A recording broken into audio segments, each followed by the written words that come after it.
বিয়ের উপহার মানেই গহনা, নগদ টাকা বা মূল্যবান সামগ্রী, কিন্তু মেয়ের বিয়েতে অদ্ভুত উপহার দিয়ে আলোচনায় ভিয়েতনামের এক বাবা। মেয়ের বিয়েতে উপহার হিসেবে ১০০টি খাটাস দিয়েছেন ওই ব্যক্তি, যার বাজার মূল্য প্রায় ৮৫ লাখ টাকা।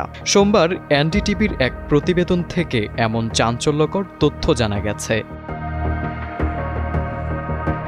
প্রতিবেদনে বলা হয়েছে, ভিয়েতনামের দক্ষিণ পশ্চিমাঞ্চলের অধিবাসী ২২ বছর বয়সী এক কনে তার বিয়ের সময় এই ভিন্নধর্মী উপহার পেয়েছেন। গত মে মাসে তার বিয়ে অনুষ্ঠিত হয়। উপহার পাওয়া ১০০টি খাটাসের উপহারের মূল্য প্রায় ৭০,০০০ মার্কিন ডলার, যা বাংলাদেশি টাকায় প্রায় ৮৫ লাখ টাকা। এমন চাঞ্চল্যকর ঘটনা সম্পর্কে কনের বাবা হং চি তাম জানান, তার সব সন্তানই বিশ্ববিদ্যালয়ের স্নাতক এবং তার পারিবারিক ব্যবসার দায়িত্ব গ্রহণ করেছেন। তিনি তার মেয়েকে এমন সম্পদ উপহার দিয়েছেন যা আয়ের উৎস হতে পারে এবং মেয়ে চাইলে খাটাসগুলো পালন বা বিক্রিও করতে পারবে।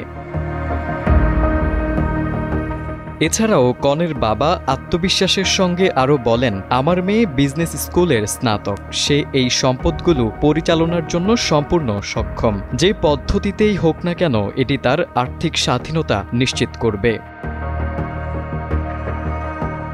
যদিও বিয়ের উপহারের তালিকায় শুধু খাটাসই ছিল না, এর সঙ্গে ছিল ২৫টি স্বর্ণের বার, নগদ ২০,০০০ মার্কিন ডলার, ৩০০ মিলিয়ন ঢং মূল্যের কোম্পানির শেয়ার এবং একাধিক উচ্চমূল্যের সম্পত্তি।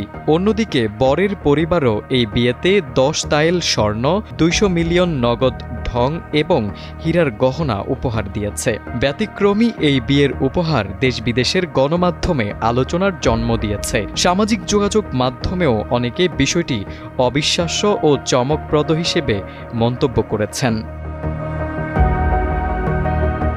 ভিয়েতনামে খাটাসের কদর অত্যন্ত বেশি। একটি সন্তান জন্ম দেওয়া মা খাটাসের মূল্য প্রায় ৭০০ মার্কিন ডলার, আর গর্ভবতী একটি খাটাসের মূল্য ১৫০০ ডলার পর্যন্ত হতে পারে। এছাড়া চীন ও ভিয়েতনামে খাটাসের মাংসকে বিলাসবহুল খাবার হিসেবে গণ্য করা হয় এবং ঐতিহ্যবাহী চীনা ঔষধেও এটি ব্যবহৃত হয়, যা এই প্রাণীর মূল্য আরও বাড়িয়ে দিয়েছে।